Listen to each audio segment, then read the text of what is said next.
For today's video nga, ay dito naman ako gumala kay Beshing Dana at sa kanyang dalawang fur babies. Ang healthy nga ng mga alaga niya, halatang spoiled na spoiled. Himalayan Persian nga daw tong alaga niya, kaya naman napaka-floppy ng mga balahibo. Kwento niya nga na iniwan daw to ng kapitbahay sa labas ng bahay at naawa nga siya kaya inampunan niya. Likas talaga kay Beshing Dana na mapagmahal sa mga pusa. Kitang-kita naman sa mga cat food nila, ang daming supplies. At mas madami nga ang cat food supply kaysa sa bigas. Naman sana maubusan ng bigas ng oras at baka cat food ang maisaing.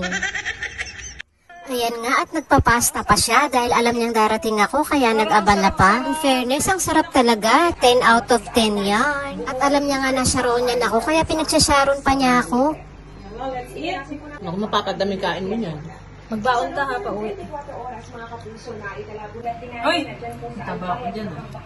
Picture pala, picture. At bukod nga sa pinasharon niyang pasta, pinagsharon niya rin ako ng cat food kaya naman tuwang-tuwa ang alaga ko.